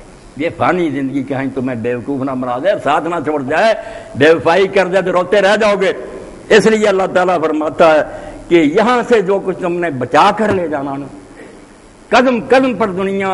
اللہ کے رسول علیہ السلام جب شب معراج اللہ کی بارگاہ میں پیش ہوئے تو ایک عورت خوبصورت سامنے آئی، آوازیں دے رہی تھی، آپ نے توجہ نہیں کی، تو جبریل علیہ السلام نے کہا اللہ کے رسول یہ دنیا پوری طرح سمڑی ہوئی بنی ہوئی، اگر آپ اس کی طرف متوجہ ہو جاتے تو آپ کی امت میں سے ایک بھی نہ بچتا، سب گمراہ ہو جاتے۔ شکر ہے کہ آپ نے توجہ نہیں کی، اب بہت سے بچ جائیں گے۔ دنیا بالکل ایک عروسہ ایسی دلہن کی طرح کہ لوگ پھنس جاتے ہیں۔ اللہ تعالیٰ یہ کہتا ہے کہ یہاں سے بچا کر لے جانا ایمان کو، رستے میں کھلونے آئیں گے، کھیل تماشے آئیں گے، بڑی لذتیں آئیں گی، مگر تم اس طرح اللہ کی عدالت میں پیش ہو جیسے اقبال رحمۃ اللہ علیہ کہتے ہیں آسان نہیں کہ یہ بازی، اسی لیے تو جنت مل رہی ہے اس کے وجہ کہ بڑا مشکل کام ہے، عہدے مل رہے ہیں، عورتیں مل رہی ہیں، کوٹھیاں بنگلے مل رہے ہیں، لاتے ہیں لوگ بلینک چیک لکھ لو چھوڑ دے، اللہ کی رضا کے لیے ان کو دفع کرے۔ اور یہی کہتا گزرا دل با کسے نہ باختم با دو جہاں نہ ساختم۔ کتنی مشکل بات ہے کہ دونوں جہان ادھر ادھر کھڑے بلاتے رہے، یہ آنکھیں بند کر کے بس اللہ کی طرف دیکھتا چلتا گیا، اس لیے نہ ادھر دیکھا نہ ادھر دیکھا کہ سب بیکار چیزیں ہیں، میرا سفر جو ہے نا خراب نہ ہو جائے۔ دل با کسے نہ باختم با دو جہاں نہ ساختم۔ وہاں اللہ کے سامنے پیش ہوا تو کہا کہ میں نے دونوں جہانوں سے دل نہیں لگایا، اللہ اتنی دنیا تھی تیری رون کو بڑی، میرے ساتھی پھنسے ہوئے تھے، میں مرد کے ساتھ روٹی کھاتا رہا، میرے بچے بھوکے رہتے رہے، وہ روتے رہے، مانگتے رہے مجھ سے کہ ابا جی لوگوں کے بچے عیش کر رہے ہیں، میں نے بات کی دل با کسے نہ باختم، میں نے کسی کے ساتھ دل نہیں لگایا، با دو جہان ساخت، دونوں جہانوں کے ساتھ میں نے نہیں بنائی۔ من با حضور تو رسم روز شماری، اللہ میری صرف یہ دعا ہے کہ میں اسی طرح تیری بارگاہ میں قیامت کے دن پیش ہوں کہ تو خود مانے کہ یار تجھے کوئی بات اپنی طرف باہر نہیں کر سکی، تو نے آنکھ اٹھا کے نہیں دیکھا کہ دنیا میں یہ دعا کرتا ہے کہ دل با کسے نہ باختم با دو جہاں ساتھ، من با حضور تو رسم روز شماری۔ کہیں کہتا کفے خاکے کے دادی از محبت کی میاسا، تو نے مٹھی خاک مجھے دی چھوٹا سا جسم، مگر میں نے محبت کی اکسیر سے، محبت کی چٹکی سے اس کو سونا بنا دیا۔ جیسے کہتے ہیں نا اکسیر ہوتی ہے وہ ڈالتے ہیں تو تانبا سونا بن جاتا، کہتے ہیں یہ فانی جسم کفے خاکے کے دادی از محبت کی نیاسا، تیرے پیار اور محبت سے میں نے اس کو کینیا بنا دیا کہ فردہ چمر سم روزے تو ازمن ارم وہاں کھائی، کیونکہ میں جانتا ہوں کب جب دوبارہ میں تیرے سامنے جاؤں گا تو تو کہے گا کیا سوگات لایا، تحفہ مانگے گا، تو میں یہ دل رکھ دوں گا کہ میرے دل میں چیر کر دیکھ رہا ہے تیرے سوا کسی کی محبت ہے۔ اب اس کو بچانے کے لیے جو راستے میں گھاٹیاں، کہیں لالچ ہے، کہیں خوف ہے، طمع اور ڈراوے، ہار جاتے ہیں مسافر، کوئی لالچ میں پھنس جاتا ہے، کوئی ڈر کی وجہ سے چھوڑ جاتا، تو اللہ کہتا ہے بڑے پیارے انداز میں، یقین جانے کتنی دل نواز آواز ہے۔ اسی لیے جو کہتے ہیں قرآن مجید اللہ تعالیٰ ایک ہی بار لکھ کے دے دے، سوچتا رہتا اللہ ایک ہی بار لکھ کر دے دے، یہ کیوں اس طرح وہی اتر؟ اللہ نے کہا کوئی کتاب لکھ رہا، اللہ کتابیں لکھنی ہوتی مولویوں کی طرح وضو کے مسائل پر نکاح چلا، یہ کتاب ہے، یہ تو لوگ دین کا کام کر رہے ہیں، پیغمبر علیہ السلام ان کے ساتھی تحریک دکھ اٹھا رہے ہیں، طرح طرح کے مسائل پیدا ہو رہے ہیں، دل کانپتا ہے، خطرہ ہوتا ہے کہ یہ بیچارے چھوڑ نہ دیں، تو تسلی کے کلمات اتر لگاتار وہی آتی رہتی ہے، آواز آتی ہے تو پیار سے وہ مست ہو جاتے ہیں۔ جب مکہ میں لوگ ستائے جا رہے تھے، کوئی آگ پر لٹایا جا رہا تھا، کسی کے اوپر دھوپ میں پتھر گرم رکھ دیے جائے، کسی کے گلے میں رسی ڈال کر بازاروں میں گھسیٹا جا رہا، کہیں لونڈیوں کو مارا جا رہا، اگر وہاں یہ آواز نہ آتی یا عباد الذین آمنوا، ذرا سوچے اے میرے بندو، میرے بندوں کا میں دیکھ رہا ہوں تم نے مجھے مانا اور میرا نام لیا تو پھل کیا میرا، یہ تکلیفیں آ گئی، فکر نہ کرو تم میرے بندے، ویسے تو سارا جہان اللہ کے بندے، فرمایا نہیں سر تکوینی بندے، وہ تو تقدیر کی وجہ سے نا اللہ کے پیدا کیے، تم اپنی مرضی سے اللہ کے بندے بنے ہو، دین کو قبول کیا، اے میرے بندو الذین آمنوا، جنہوں نے مجھ کو مان لیا ہے، جنہوں نے پہچان لیا کہ ہمارا اللہ ہے، میرے رسول کو سچا جانا، میری کتاب کو سچا، آواز کیا دی، گھبرا نہ جانا کہیں راستے میں ڈاکو نہ لوٹنے اور اپنا متاع بے باج ہو نا، اتنی قیمتی دولت ایمان چھن نہ جائے، یا عباد الذین آمنوا ان ارضی واسعۃ، اگر مکہ کی زمین تنگ ہو جائے، تمہیں اس گھر میں اور اس سندو گلیوں میں لوگ ایمان پر نہ چلنے دیں تو ایمان نہیں چھوڑنا، مکہ جیسی پیاری زمین جہاں خدا کا گھر ہے یہ چھوڑ دینا، بے شک دنیا میں خاک چھانی پڑے، دھکے کھانے پڑے، ایمان نہ گوا بیٹھنا، ورنہ ایمان گیا تو تمہاری زندگی جو ہے نا وہ الٹا لعنت کا توق بن جائے گی، ایمان بچا لینا نا۔ صحابہ کو کہا، رسول اللہ کے ساتھیوں کو، اے میرے بندو جو مجھے مان گئے ہو، میری زمین کھلی ہے، مکہ کی زمین اگر تمہیں قبول نہیں کرے گی، یہاں تنگ ہو جائے گی زمین تو میری زمین کو تنگ ہے، چلے جانا ساری زمین، تو میں یہ نہ سمجھنا کہ وطن چھوڑیں گے اور اپنے دوستوں یاروں کو چھوڑنے کیا بنے گا، فرمایا فکر نہ کرو میری زمین کھلی ہے، وہاں ہی تمہارے لیے سارے سامان ہو جائیں گے۔ اور لوگوں نے دیکھ لیا نا کہ چند سال بعد ہی مدینہ شریف نے اپنا جو تھا دامن کھول دیا، مکہ نہیں مانا، مدینے سے بندے آ گئے، پہلے 6 اگلے دن سال 12 اور پھر 72، خود کا حضور ہمارے پاس آ گئے، اور ساتھ ایسا دیا کہ اللہ نے ان کا نام انصار رکھ دیا، کہ اگر انہوں نے کہا تھا کہ اپنے جان و مال سے حضور مدد کریں، کر کے دکھائی نہیں، سب کچھ لٹانے پر تیار ہو گئے، حضور کا ساتھ نہیں چھوڑا، تو فرمایا میری زمین بڑی کھلی ہے، ایمان بچا لینا، جیسے اصحاب الکہف کو اس دور میں دقیانوس کے ظلم سے کوئی جگہ نہیں ملی، غار میں چلے، وہاں جا کر لیٹ گئے، کھانے پینے کے بغیر کتنے 100 سال سوئے رہے۔ اللہ نے کہا ایمان کی فکر کرنا، مرتے دم کے یہ نہ اپنا سامان دینا، یہ لٹا بیٹھنا، کچھ بھی کرنا پڑے کرنا، ہجرت کرنی پڑے، وطن چھوڑنے پڑے، عزیز و اقارب چھوڑنے پڑے، چھوڑ جانا، اے میرے بندو جنہوں نے مجھے مانا میری زمین کھلی ہے، فکر نہ کرنا میں ٹھکانہ دوں گا، فَإِيَّايَ فَاعْبُدُونِ، بس پلے یہ بات ماننی ہے کہ ساری دنیا دباؤ ڈالے، طرح طرح کے لالچ آئیں، میری بندگی اور عبادت نہیں چھوڑنی، میرے سوا کسی کو نہیں، یا صرف مجھ کو پوجنا، دل میں بٹھا لو کہ اللہ کے سوا کیوں ہم پوجیں، نہ دولت کو پوجیں گے، نہ حکومت کے سامنے سر جھکائیں گے، نہ معاشرے کی پرواہ کریں گے، ہم نے اللہ کو راضی کرنا، جس کے سامنے جائیں ان کی کیوں پرواہ کی، میری بندگی اور میری بات پر جمے رہنا۔ تمہارے اندر سے بھی بے شک زور کرے نفس کہ یہ بڑی عیاشی کی بات کرو، کہ نہیں آرام سے بیٹھ، میں نے آگ میں جلنا، تو میرے بندو جنہوں نے مجھے مانا زمین بڑی کھلی ہے، تنگ نہیں ہے زمین، صرف میری بات کرنا، کل نفس ذائقۃ الموت، فرمایا اگر تم نے اس لیے چھوڑ دیا کہ چلو اس میں تنگیاں دین کے راستے میں، تو کتنی مدت جیو گے، مرنا نہیں ہے، پھر بچ جاؤ گے موت سے، موت آ جائے گی، سب پڑا رہ جائے گا، ہاں سب ٹھاٹ پڑا رہ جائے گا، جب لاج چلے گا بنجارا، چھوڑ جاؤ گے، چار پائی اٹھا لیں گے، بنگلہ پیچھے رہ جائے گا، بچے رہ جائیں گے، کاریں کھڑی رہ جائیں گی، جن کی خاطر تو بے ایمان ہوا تھا وہ ختم ہوگی، اس لیے چھوڑ کر یہ راستہ ہمیشہ کے لیے زندہ ہو جاؤ گے، پھر نہیں مرو گے، تو مرنا ہے، موت آنی ہے، وقت ضائع نہ کرو، یہ تھوڑا جو وقت ملا ہے، ثم الینا ترجعون، اور کوئی احمق یہ نہ سمجھے کہ زندگی کیا ہے عناصر میں ظہور ترتیب، یہ کافروں نے عقیدہ لوگوں کے دماغوں میں بٹھا دیا کہ زندگی کچھ نہیں ہے، نہ کوئی روح ہے، نہ خدا پیدا کرتا، یہ عناصر جو ہے نا ایلیمنٹس وہ ایک ترتیب سے جڑ جاتے ہیں، گھڑی چلنے لگتی ہے، موت کیا ہے نہیں اجزاء کا پریشان، بالکل بکواس، اللہ روح پھونکتا ہے، اور روح کو پھر قبضے میں لیتا. یہ توفی الانفس، موت کا نام ہی قرآن نے توفی رکھ دیا. پہلے کافر نہیں توفی کہتے تھے، موت یہی سمجھتے مر گیا. اللہ نے کہا مرتا نہیں، اللہ قبضے میں لے لیتا ہے. جو ہے نا میں اس کو قبضے میں لے لیتا. تم نہیں مرتے، جسم مر گیا، باڈی فنا ہو گئی ہے. جو اندر بولتا نا میں اور تو، اس کو اللہ اپنے قبضے میں لے لیتا. اسی طرح صحیح سلامت رہتا اور ہر شے اسے یاد ہوتی کہ میں نے یہ کیا اور یہ میرے دوست ہے. یہ کوئی چیز نہیں بولتی، اس میں ذرا فرق نہیں آتا، صرف پنجرے میں سے وہ پرندہ نکل جاتا. ہاں تو فرمایا مرنا ہے تم نے، یہ زندگی ہمیشہ نہیں رہے گی. اس کی لذتوں کے پیچھے پڑ کر سفر نہ خراب کر لینا.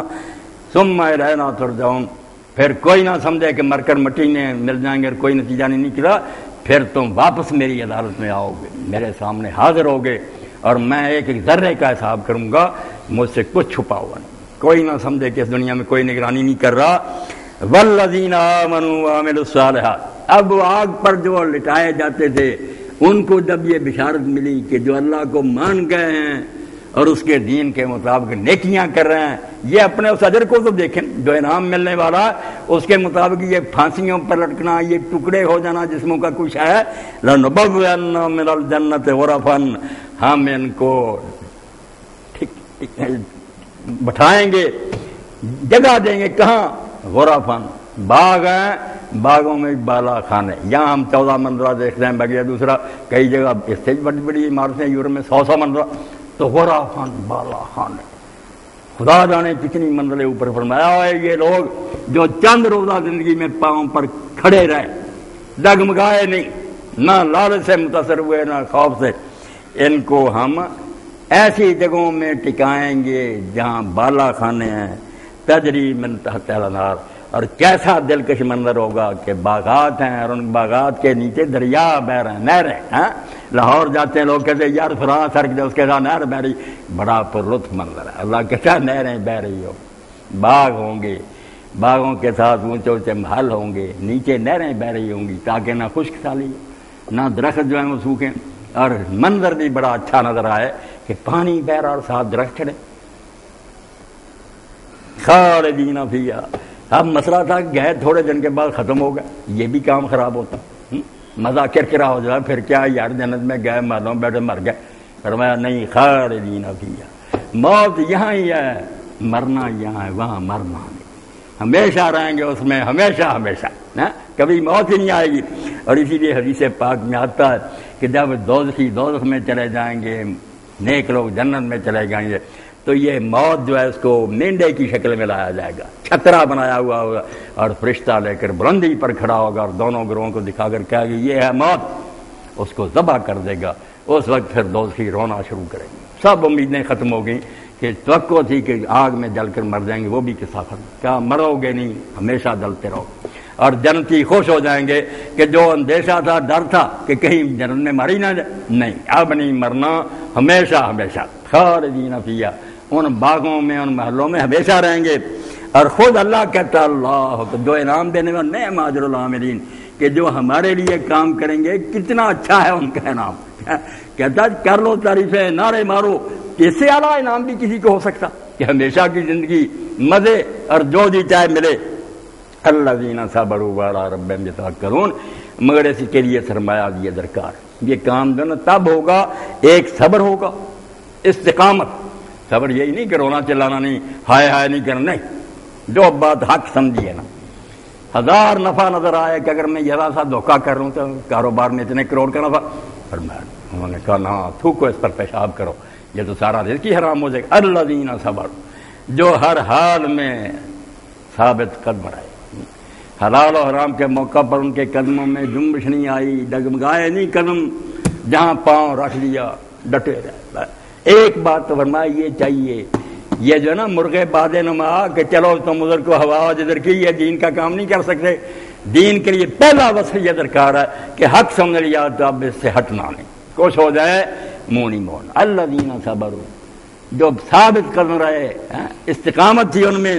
وعلی ربہم یتوکلون، اور جو اپنے رب پر بھروسہ کرتے ہیں. اب کہا اپنے رب پر، میں رب پر نہیں، اپنے رب. وہ جانتے ہیں کہ جب ماں کے پیٹ میں تھا میرا رب اس وقت بھی میرے ساتھ میری ضرورتیں پوری کرتا. اور بجائے منہ کے سب ڈاکٹر مانتے ہیں کہ منہ کے ذریعے اس وقت غذا جائے بچے مر جائیں، اس کے لیے علیحدہ راستہ بنایا کہ غذا پہنچتی ہے۔ بعد میں پیدا ہو گیا پھر نیا راستہ کہ منہ سے، اور وہ بھی نرم نرم کہ یہ چوسے کونٹیاں لگا دی، پھر جوں جوں بڑی غذا کا عادی ہونے کے قریب آتا دودھ گاڑھا ہوتا جاتا ہے کہ چھوڑ دے اب، اور دوسری غذائیں جو یعنی ہر وقت کسی لمحہ وہ رب ہم سے جدا نہیں ہوا، ساتھ ساتھ چلتا۔ رب کہلاتا ہی وہ پیدا کرنے والا اور رب کہ ہر وقت ہر ضرورت جو ہے مہیا کرنا، آکسیجن چاہیے دے رہا ہے، خوراک چاہیے دے رہا ہے، لباسوں کی ضرورت پڑی، نکلے نا بازار کو اب جا کر دیکھیں جو سبزیوں کی دکانیں، حیرت کہ کیسے سپلائی جا رہی ہے، روزانہ تازہ آ رہی ہیں، دیکھ کر آنکھیں تر و تازہ ہو جاتی، خوش ہو جاتی کہ ہمارے لیے یہ پیدا ہو۔ فروٹ دیکھیں وہ الگ ہیں، خوشبوؤں کی دکانیں الگ ہیں، لباس کی دے رہا سب، ذرا نہیں خود کھاتا نہ پیتا نہ ضرورت ہے تو اعلیٰ ربہم یتوکلون، ان کا کوئی کبھی کبھی کا تجربہ کرب، وہ تو جانتے ہیں کہ شروع سے لے کر ہر لمحہ جو مجھے پالتا ہے اور پال رہا ہے اس رب پر وہ پورا بھروسہ کرتے، بھروسے کے بغیر کام نہیں ہوتا۔ اگر اپنے رب کے بارے میں بے اعتمادی ہے، کبھی دل میں شبہ آ جائے کہ میرے رب نے پتہ نہیں یار میری سننی یا نہیں، یا میری خبر لے گا یا نہیں، دین کیا؟ دین تو نام ہی اس کا کہ آپ پوری طرح اپنے آپ کو نا اللہ کے حوالے کر لیں کہ میرا رب میرے ساتھ دھوکہ نہیں کرے، کبھی بے وفائی نہیں کرے گا، میں پکاروں اور سنے نا۔ اب لوگوں نے رسولہ کے ساتھ یہ منسوب کر دیا نا، اگر بندوں پہ آ جائے مصیبت تو نہ ہے یہ ناممکن کہ آقا بے خبر، بات تو اللہ کی تھی، اللہ کی یہ شان ہے، بندہ کوئی نہیں، نہ نبی نہ کوئی، سب کو کسی کی بات کی خبر ہے، اللہ نہیں بے خبر۔ اس لیے فرمایا اپنے رب پر انہیں پورا بھروسہ اعتماد ہے، وہ ایک وکیل کی طرح اللہ کو بنا کرنا کہ یہ ٹھیک ہے، اپنا مقدمہ اس کے حوالے کر دے کہ نفع یا نقصان میں نہیں فکر مند ہوں گا، تم میں سے بہتر جانتا، تو وہ ثابت قدم رہتے ہیں اور اپنے رب پر بھروسہ کرتے ہیں۔ اور زمین کے ساتھ اب دوسرا مسئلہ تھا، کھائیں گے کیا، پہنیں گا کیا؟ چلو جگہ تو کسی دوسرے علاقے میں مل گئی، مگر وہاں خوراک کہاں سے ملے گی؟ وَكَأَيٍّ مِّن دَابَّةٍ لَّا تَحْمِلُ رِزْقَهَا، سامنے کی بات اللہ نے کہی کہ کتنے جانور ہیں اور کتنے زمین میں پھرنے والے ہیں، چار پائے، وہ اپنا رزق اپنے ساتھ اٹھائے پھرتے ہیں۔ دکھاؤ جہاں انہوں نے سٹور بنائے ہوئے ہیں، کہیں انہوں نے گندم بوئی اور اپنے کمرے بھر رکھے، کوئی رزق اٹھائے پھرتے ہیں؟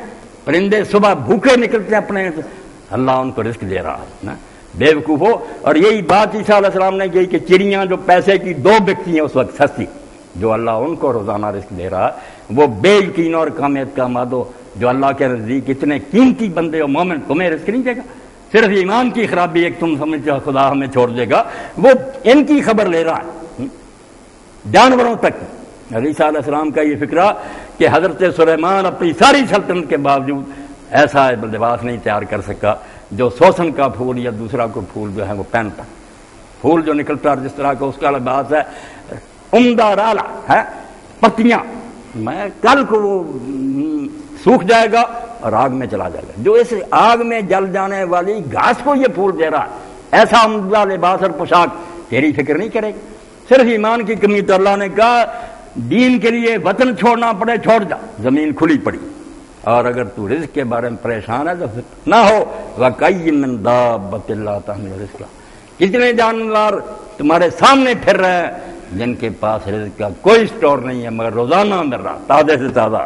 اللہ یرزقها وإياکم، اللہ ان کو بھی رزق دے رہا ہے اور تمہیں بھی دے گا، تم ہمیں نہیں دے گا، جانوروں کو دے گا، تمہاری فکر چھوڑ دے گا اتنی اعلیٰ مخلوق بنا کر۔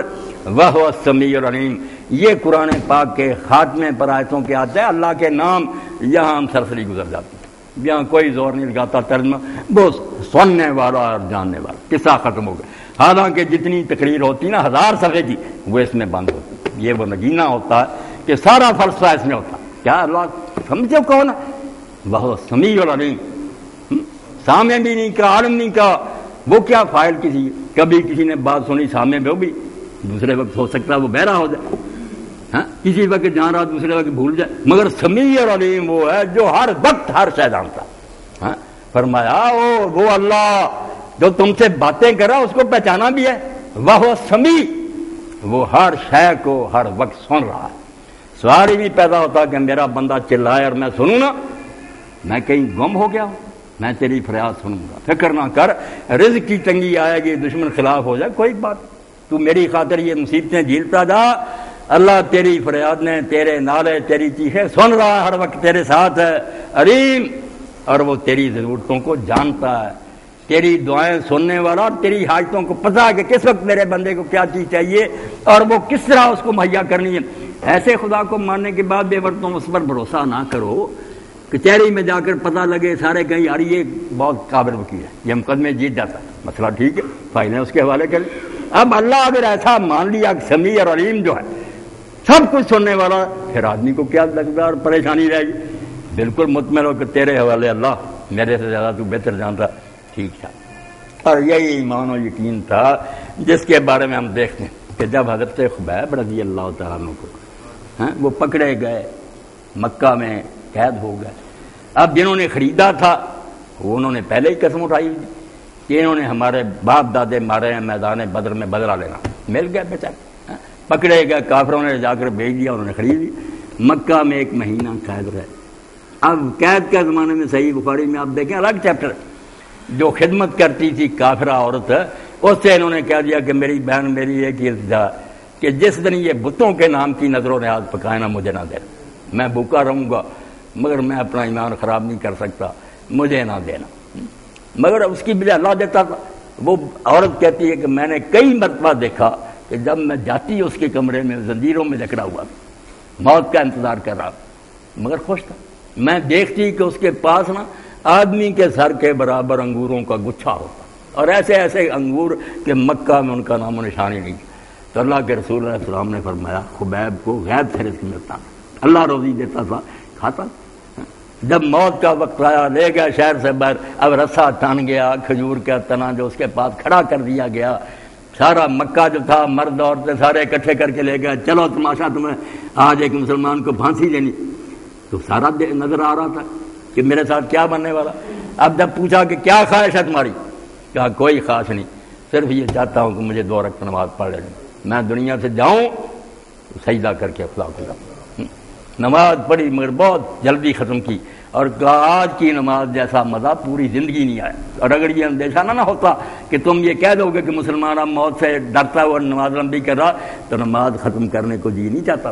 ایسا لطف کبھی آیا؟ جان دی ہوئی اسی کی تھی، حق تو یہ ہے کہ حق ادا نہ ہو۔ اس وقت کافروں نے کہا سچ بتا خبیب، تیرا جی تو چاہتا ہوگا ایمانداری سے بتانا کہ میں آرام سے اپنے بچوں میں بیٹھا ہوتا مدینہ، محمد صلی اللہ علیہ وسلم کو لوگ جیسے چاہے مارتے پھرتے۔ اس نے کہا توبہ توبہ مردود ہو، تمہارے منہ میں خاک ہو، میں اگر رسول اللہ کو دیکھتا ہوتا اور آپ کے پاؤں میں کانٹا چبھتا تو میں وہ بھی برداشت نہ کرتا، تمہیں کیا پتا ہم رسول کو کیا سمجھتے ہیں۔ تو اس وقت جو پڑا رسا گلے میں پڑ گیا اور یہ پڑتا ہوا چڑھ گیا۔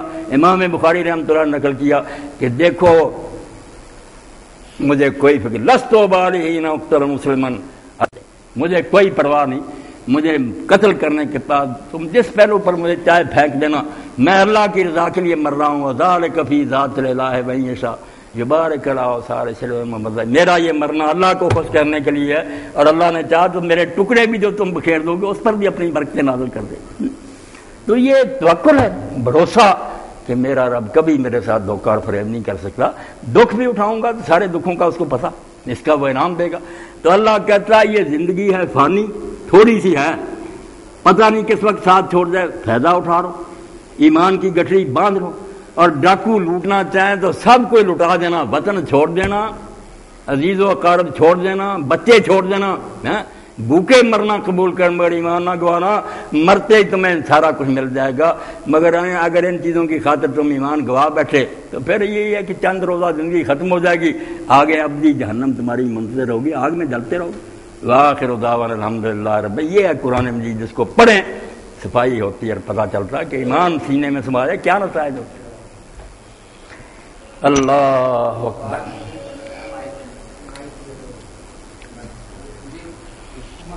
سوال اگر کرنا کسی نے، تھوڑا وقت ہے، پوچھ لیں بسم اللہ۔ اگے بھی مطلب فرمایا، ریاض صاحب نے سوال کیتا سی کہ مطلب ہے اسلام نو غالب کرنا یا ادا تبلیغ کرنا، تے اودے وچ تسی بھی اگے فرمایا سی بھی دہریے جڑے نے بڑے بڑے سائنسدان نے، اودے وچ اللہ دے مطلب اللہ نو مندے ہی نہیں، وہ مادے تو آ ਇਹਦੇ ਵਾਸਤੇ ਆਇਆ। ਅਸੀਂ ਕਿੰਨੀ ਕੋਸ਼ਿਸ਼ ਕੀਤੀ ਆ, ਆ 4 ਸਾਥੀ ਜਿਹੜੇ ਹੈਗੇ ਅਸੀਂ ਇਹ ਹੌਲੀ ਹੌਲੀ ਕੋਈ ਵਿੱਚੋਂ ਕਈ ਅੱਗੇ ਚੱਲ ਗਏ, ਕੋਈ ਆਸਤਾ ਜਾ ਰਹੇ। ਉਹਦੇ ਵਾਸਤੇ ਕਿ ਅਦਾਰੇ ਵਾਸਤੇ ਕਿਸੇ ਵਾਸਤੇ ਕੋਈ ਤਰਬੀਅਤ ਵਾਸਤੇ ਕੋਈ ਕੋਸ਼ਿਸ਼ ਕੀਤੀ ਹੈ, ਕੋਈ ਅਦਾਰਾ ਐਸਾ ਅਜ਼ਰੀਸ ਭਾਈ ਜਦੋਂ ਆਪਣੇ ਤਹਿਰੀਕ ਵਾਲਿਆਂ ਨੇ ਉੱਥੇ ਐਲਾਨ ਕੀਤਾ ਸੀ ਨਾ, ਕੋਈ ਜ਼ਮੀਨ ਵੀ ਲੈ ਰਿਹਾ ਸੀ, ਦੱਸ ਰਿਹਾ ਸੀ ਬੱਚਿਆਂ ਲਈ ਵੀ ਕਰਨ, ਤੇ ਕੋਈ ਖੁਸ਼ੀ ਹੋਈ ਸੀ ਵੀ ਚਲੋ ਬਿਸਮਿਲ੍ਲਾ ਹੋ ਜਾਏ, ਆਸਤਾ ਆਸਤਾ ਅੱਗੇ ਬੜੂ। ਉਹ ਵੀ ਪਤਾ ਨਹੀਂ ਕਿਸ ਨਾਮੁਰਾਦ ਨੇ ਮੁਖਾਲਫਤ ਕਰਕੇ تو زمین بھی جڑی سی وہ نہ دیتی، تو نہ بن دیتا ادارہ بھی، ورنہ شاید کوئی نہ کوئی بسم اللہ ہو جائے۔ ہے بالکل ضروری غلط جتنا چر یہو جہ ادارے نہ ہون۔ ہوں ادریس بچہ یہو تو گل ہے، بچے لوگ پوچھتے کتنے بھیجے، انہوں نے آخیا جی دینی مدرسے بھیجو گے تو مشدد بن جان گے، صرف یہ نا کوئی وہابی بن جائے گا، کوئی سنی لڑائی سیکھ کے آنی نا اتوں کافر ایک دوسرے کو کہنے والے دے انگریزی اسکولوں بھیجتے ہیں تو دہڑی ہے بے دین۔ اسے کا ماحول ہی ایسا کہ ہزار کوشش کی جائے آہستہ آہستہ دین تو دور ہوں جی۔ اس تو باقی کرن کا کام یہی ہے بھائی جے لوگ دین لیا چاہتے تو مولوی صاحب رحمۃ اللہ علیہ گل اسلام کے نظریہ تعلیم کے اپنے ادارے بناؤ، اپنا سلیبس نواں تیار کرن، بڑے بڑے قابل اساتذہ بہ کے ہر علم تو جو ہے نا انہوں نے جعلی چیزوں میں لڑائیاں نظریات انہوں نے براں پھینکن تے حقائق نو سامنے لے کے قرآن کی روشنی ایک ایک پتے چکھاؤ کہ تینوں خدا نظر نہیں آتا کہ کس طرح ہر شے با حکمت ہے، مقصد تو خالی نہیں، اور ایک چیز کا دوسری چیز نے ایسا تعلق ہے کوئی بے جوڑ نہیں بھی کوئی کباڑ خانہ انسان جانوراں نہ جڑے آ، وہ نباتات نہ جڑے ہے، وہ بارش نہ جڑے ہے، بارش جڑی وہ سمندراں نہ جڑی ہے، وہ سورج نہ بخارا جڑے، یعنی پوری کائنات ایک مشین نظر آتی ہے۔ اس طرح سائنس اگر بنائی جائے اللہ والکون جس طرح مصر دے کالم لکھی ہے کہ یقین جانو یہ ہوئی فزکس اور کیمسٹری دے جڑے نا 10 کمرے وہ توحید دے بعد نظر آؤ، جو پروفیسر بھی ایمان ہے وہ تو خدا ہی بخا رہا انہوں ہے نہیں نہ یہو جہاں کتاباں نہ یہو جہ کمیٹی انہیں سارے تو کوئی ایسا استاد ہی نہ پڑھے۔ ڈاکٹر امین صاحب کدی کدی بیچارے لکھ دے، وہ خیر پڑھیا لکھا آدمی ہے، کچھ کوشش بھی کر رہا۔ ایسے بندے ہوں جب تک یہ زوردار لٹریچر دے رہا اتنا ہی طاقتور کہ لوگوں تو روب اٹھے کہ ڈارون کی ہے کہ انہوں نے حماقت انہوں چرے جادو ختم نہیں ہونا۔ یہ ایویں تھوڑی بہت واضح نصیحت نہیں، لوگ سارے من چکے ہیں بے علم تے یار انہوں کو یہ مولوی جیویں گلاں کر ایمان لیا چکا ہے دور وہاں تے دہریاں تے۔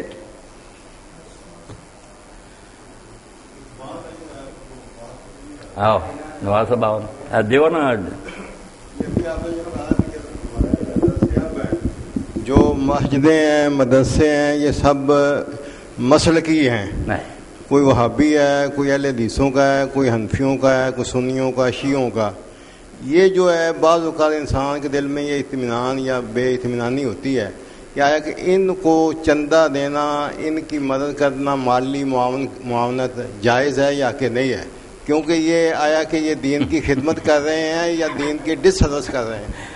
نواز صاحب کی دکھے دل کی یہ فریاد کیا ان کی امداد نہیں کرتے تو یہ بھی بند ہو جائے، تو جو تھوڑا بہت دین کا نام لیا جا رہا ہے یہ بھی ختم ہو جائے، اور دیتے ہیں تو وہ نقصان کہ جو یہاں سے بن کر نکلتے ہیں سوائے فساد فدرس کے دین امراللہ فی سبیل اللہ فساد، ایک دوسرے کو کافر کہنے کے سوا کیا کرتے، اس کے پیچھے نماز نہیں، اس کے پیچھے نماز نہیں، بالکل نہ فساد برپا کر، اس لحاظ سے تو گناہ میں شامل ہو جاتے کہ ایسے لوگ تو جو بالکل ایسے متشدد ادارے نا وہ تو اگر مانیں گے نا تو آپ معذرت کر لیں گے۔ جو کوئی موت دینا ہے کہ چلو دوسروں کو بھی زندہ رہنے کا حق دیتے ہیں، ایسا کوئی مل جائے تو کر دینی چاہیے مات۔ وہ اس گئے گزرے دور میں بھی کوئی ایسا چراغ ہے جو جل رہا، باقی ہے نفع ان کا تھوڑا نقصان۔ انہوں نے ایسا بنا دیا ذہن، ایک مسلمان دوسرے مسلمان کو سلام نہیں کہتا کہ نکاح ٹوٹ جائے گا۔ بازار میں نکلتے ہیں صبح سیر کے داڑھی منڈا سلام کہہ دے گا، جو داڑھی والا نا اور مسجد میں جائے وہ بہت ٹھٹکے کہے گا نہیں سلام، اور سلام کا جواب دینے سے ڈرے گا کہ یار مولوی کہتے ہیں اگر وہابی کو سلام کہہ دیا یا شیعہ کو کہہ دیا فلاں نکاح ہی ٹوٹ جائے۔ تو بالکل انہوں نے دین کی جڑیں کاٹی۔ توبہ، دین یہ سکھاتا کہاں ہے؟ حضرت سیدنا عبداللہ ابن مسعود رضی ابن حضر فتح الباری میں لکھتے کوفہ کے راستے میں ایک مجوسی مسلمان نہیں، اہل کتاب بھی نہیں، بت پرست آگ پوجنے والا، وہ ساتھ ہو گیا۔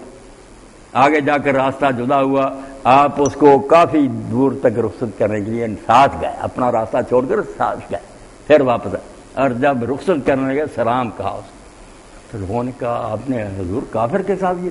فرمایا یار وہ صاحب بلجام قرآن کہتا ہے تھوڑی دیر کے لیے اگر کسی کا ساتھ ہو جائے تو اس کا بھی حق بنتا ہے. مشکل جو ہے نا پڑوسی وہ تو الگ ہے, ایک سیٹ پر تھوڑا سا بیٹھ کے, ایک کمرے میں رہیں آپ, ایک کلاس میں پڑھ, فرمایا وصائد الجم, تو یہ اتنا جو ہمارے ساتھ سفر کرتا رہا اس کا بھی حق بن گیا, یہ ہمارا ساتھی بن گیا. تو میں نے اس کو اچھے طریقہ سے رخصت کیا, سلام کیا.